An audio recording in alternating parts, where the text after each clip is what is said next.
Greetings, everyone, and welcome to the third and final part of this one question, which was surprisingly not difficult to answer, but it had a much longer answer, which in part was because we kept getting sidetracked, mostly my fault, but in part because we needed to. And now we can finally get to what are these specific policies? What are the specific actions that government can take to actually end poverty permanently?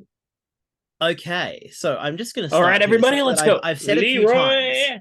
Jenkins. No. At least I ain't checking. So I'm just going to start with something that I've said to Kyle and that I feel needs to be repeated.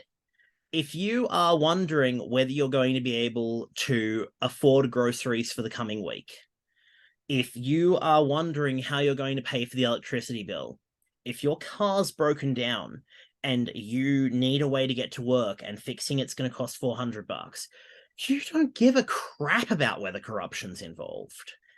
And that's part of the problem. The pressures on us as members of a society are so profound, so stressful, that we are kept in a state of not having the time to think about problems. We are kept in a state of working to survive, dealing with the stresses as they come. It is really easy to keep a populace apathetic about their living conditions when their living conditions are so overwhelming. I'm seeing reference here to stuff about political engagement, which is saying that citizen participation entrenches inequality because it skews towards people who actually have time to spare talking about politics. Yeah, and that actually brings us into the first thing is we need a shorter and more strict work week. We need a 32-hour maximum work week, as in you work a maximum of 8 hours a day, 4 days a week, or 6 hours a day, 5 days a week. And see, I don't have a problem with the 40-hour work week conceptually, except that they're not paying me for 40 hours of my damn time. Yeah. I mean, there's like employers are stealing hours, and we got into this in the previous one. But I think that, if we really, again, we've talked about this even in part in answering why society is so commercialized. But we need to decommercialize the parts of our lives that are outside of work, and we need to actually provide more time for that. Yeah, either a ticket to the opera shouldn't cost you $100 per person, or you should have that $100 per person to spare to buy a ticket to the opera. Yeah, as a proportion of income, I think that's how we should talk about things. This is a proportion of income.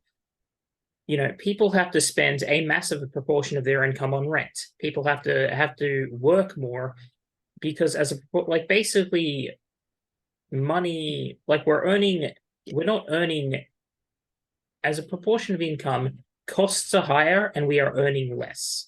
So let's talk about rent for a second. The money is worth less. The general accepted wisdom is that you should not spend more than a third of household income on rent, right? Yeah, I know. See that? I know. I'm already more than half, and that was before the 50% rent increase. So I'm gonna do some quick arithmetic here, right? And while you do that, I'll get into a couple of more things because get into that. Okay, I'm just gonna go. I'm just gonna go ham here because there are some clear things which I think can and should be done. Okay, so we need a shorter work week, 30 to 32 hours, but at the same, if not even more pay. Okay, we need essentially fair wages for fair work, and we need to stop being expected to, as a standard, go above and beyond. We've got this idea that in our work we need to it's no longer like above and beyond is no longer above and beyond. It's no longer exceptional. It is expected that all of us will be exceptional or we're not worth the employer's pay. I've got the maths going now. So the federal national minimum wage in Australia is $21.38 per hour. They factor this on a 38-hour work week, right? So 38 times 2. Let's say we have, in my house, we have 2 people who earn. So that's 76 hours in a week. See that? Okay, so 2 things there. First, two people who earn like two people who earn the minimum wage these days in Sydney can't afford to raise a family properly. That is $1,624 per week, but that's before taxes.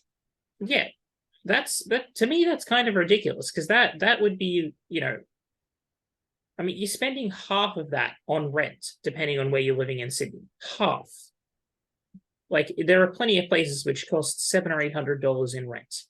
Yeah, so I'm currently my rent increase is taking place in 2 months. It's going up to like $450 a week.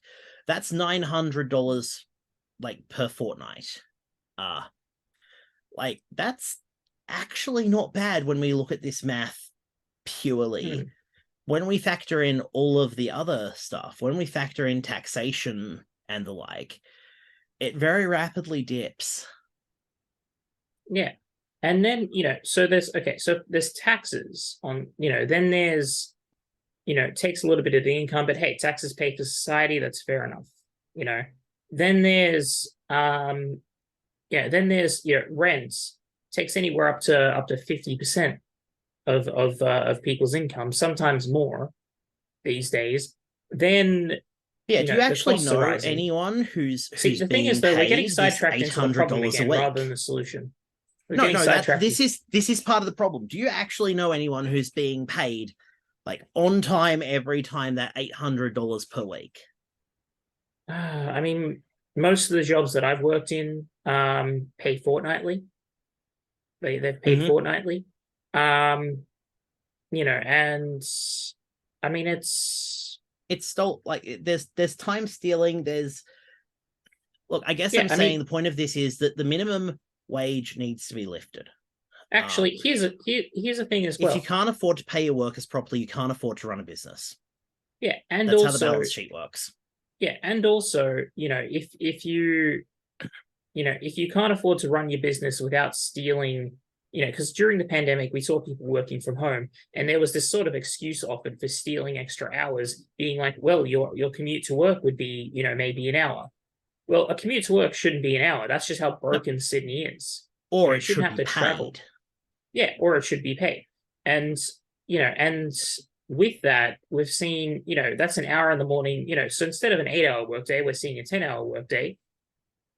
And, I mean, there's the fact like productivity drops after 6 hours. It actually drops after 6 hours. And they've run studies in other countries and trial programs where they've had the same pay, but 6 hours a day. And they've actually seen an increase in productivity. Because it's like, okay, these are our work times. They're fair work times.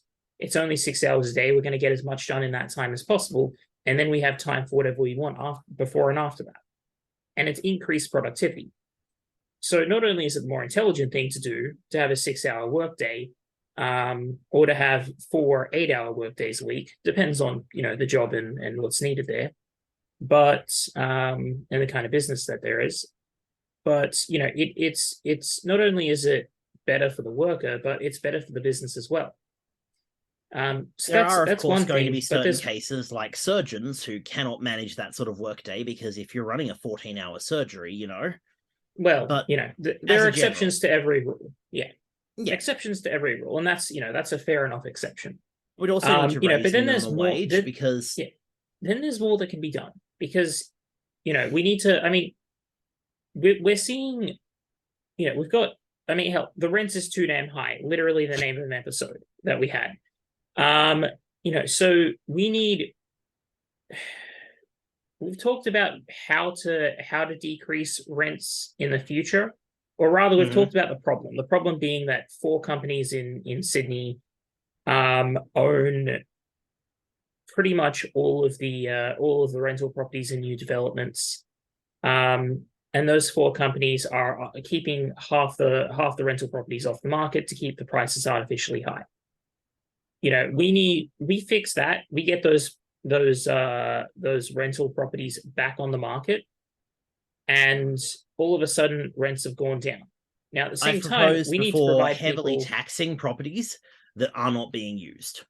Well, yes, that's another thing.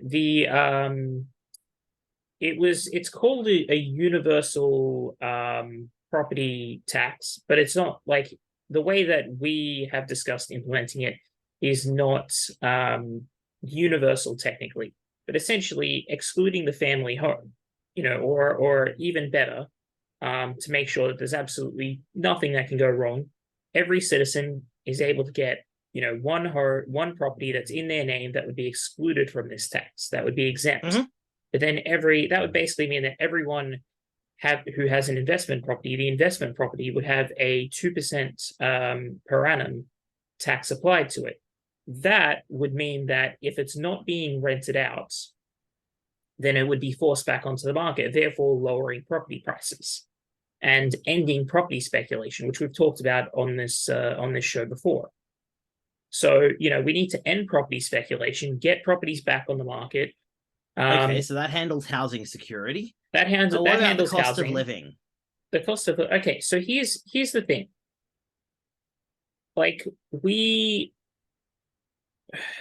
So two things here. One, the idea of a wage and price spiral is complete bullshit. The Australia Institute's done some very good work on this. It's a lie. It's an excuse for employers to keep wages low. There's no correlation between higher wages and higher prices. We have also seen that when you just give people money, they spend it. Yes. In fact, in this respect, giving people higher wages allows the economy to become more resilient and healthier. Money keeps moving. Yeah. And see, the more money moves, the more businesses are able to, the more kinds of businesses are able to survive and thrive. And so, and then they employ more people. And, it basically, it's a positive feedback loop where you have, people spend money, business, earns money, business spends that money on employee who then spends that money. And, that you keep doing that and you've got a positive feedback loop. So we raise wages, we deal with housing scarcity by penalizing people who are keeping properties off the market effectively. Yeah. And there's one more big thing here. And as you might have guessed, I'm going to get into it. I'm going to bring up my baby, the Murray-Darling Economic Development Strategy. Oh, okay, cool. Yeah. Wait, what baby were you thinking of? I was really worried about corruption. I'm just like, I've told you. No. We've already talked about crunches that. Don't give a damn. Yeah, we've already talked enough about this. Now, see, here's the thing. The Murray-Darling Economic Development Strategy. Is that, part of I'm adopting your baby, Kyle. I'm adopting your baby. No, it's my baby. Cannot Keep away. Stop me. Actually, fine. You can be the mother. But that being said, okay, I'm the godmother. I'm responsible for making sure that the moral education of the Murray-Darling Economic Development Strategy is appropriate, and that the Murray-Darling Economic Development Strategy is going to grow up to be a respectable member of society. Yes. And not find their way into drugs. Yes. It's your responsibility. That kid finds its way into drugs. I am blaming you, Horst. Yeah. If there's not enough Bibles in the Murray-Darling, it's my fault. All right. But the idea here is to improve food security as well, isn't it? In a very real way. Yes. But okay, so I'll very quickly go through the plan for those who are new to the channel. We build high-speed rail into the Murray-Darling from the coast and then throughout the Murray-Darling, interconnecting it within itself and to the coast. Then we build new cities in the Murray-Darling where we will have new housing, which we will sell at $200,000 for a quarter of an acre block or $100,000 for an eighth of an acre. The idea being that effectively it's cheap property, which people can then build their own houses on. And folks in the Murray-Darling, do you know what they think about these blow-ins? Blow-ins? Yeah, people from the city who think that they can just, rock up, build a house, and be treated with respect because they've bought a house. I don't know, but do we have time? We have just over 2.5 minutes. Do we have time for that, or no, we don't. I'm just no. This is not another episode. I'm just saying there are some issues to smooth over here. But how is that going to help with the poverty issue, ending poverty permanently? Well, it's a lot. Owning property like actually owning the place that you live in helps end poverty. You're not paying rent. It's extra cash. You It's are cash that paying you can then rates. save. Well, you're paying rates, but that's nowhere near what rent is. Rates are like, what, a quarter of rent at the worst. I think it's about that, yeah. Yeah. So, owning property means that you're paying, effectively a quarter of what you would to live there. Being able to own property removes a barrier to social mobility, is what you're getting at. And look at the how we're even referring to it though. We're talking about owning property rather than owning a home. Yes. That's well, how we need that's to how talk about commercialized this. society is. But that's another thing. No, We're running out I'm of actually time. I'm going to quickly point this out. That owning property in this respect, owning a home specifically, deals with the problem of intergenerational equity.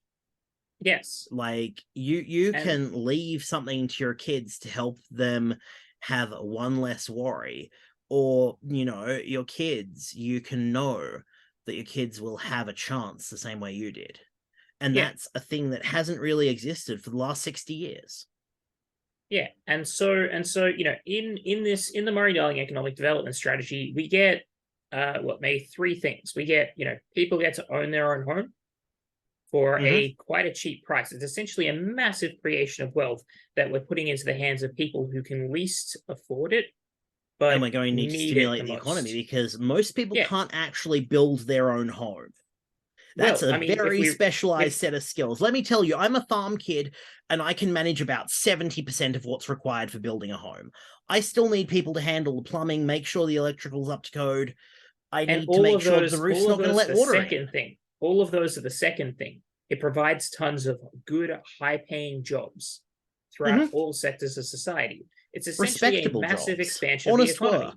Because in instead of trying to play the stock market, because we've effectively run out of room to build the economy in Sydney. Where basically we keep overdeveloping Sydney. And so, in doing the Murray-Darling economic development strategy, we're creating an entirely new economic expansion in which it will require builders and plumbers and electricians, and then people to work in supermarkets and entirely new businesses out there, and entertainment. It's a huge, and then there's also the placement of huge industries out there, such as the refining of raw resources into different metals, iron smelting and exchanging wood for sheep. Sure, yeah. I'll you haven't played Catan, have you? Don't think so. Okay, but yeah, in any case, so what you're saying here, without reference to the specific Murray-Darling economic development strategy, which I've now adopted as its godmother, yes, we want to improve housing security. We want to improve the amount of income that a worker is earning, so guaranteed income pinned to CPI and all that. And then we need to create economic opportunities. We need to invest, have governments invest in infrastructure, which will pay itself off, but has that high upfront load. Yeah. So we need the government to invest in infrastructure, opportunities, heavy industry, and we need higher wages. We need lower living costs, and it's been like an hour of video, and I feel like we could have gone through this in 15 minutes. The problem with this all is that 15 minutes doesn't leave a lot of time for nuance. These things have reasons as to why they will work. And this is the problem with the 15-minute format. We'll keep the 15-minute format, of course, because neither of us has the attention span to do documentary formats. That's cooked. Well, I mean, there is insufficient. There is trying. Too much blood. There is too much blood in my caffeine stream for documentary to be a good idea. Yeah, and so I mean, look, we've run out of time, but effectively, what we need is political will. We need government that can do the right thing for the people without the threat of being brought down by rich fucks with nothing to do except preserve their own position in society. We need the political will to make a fairer society. That's all it You know is what? That's at the end of the exactly that's day. exactly it. You know, These policies have all 3 been episodes tried and trying to get tested into elsewhere. this. Yeah, we spent 3 episodes trying to get into this, and you know, I've spent most of this episode detailing, you know, all these solutions. But you know what? The only thing we really do lack is, as you just said, political will. That's it. Yeah.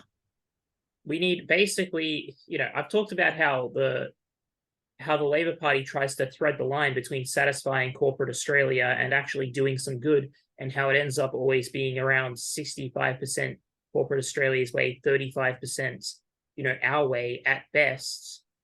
Yeah. Slightly less you know, bastardy, it's true, but still ultimately bastards and beholden. And you call that a glowing review of the Australian Labor Party when I was like, that's a pretty shit review. But that's, you know, which is how bad our society has gotten. And so what we need is essentially a party who's not going to be a little bitch when it comes to corporate Australia, and who will put them in their fucking place. For legal reasons, so we don't get sued by massive corporations for suggesting that corporations need to learn their damn station in society, that was absolutely not a joke. We're coming for you. And with that, we'll end it.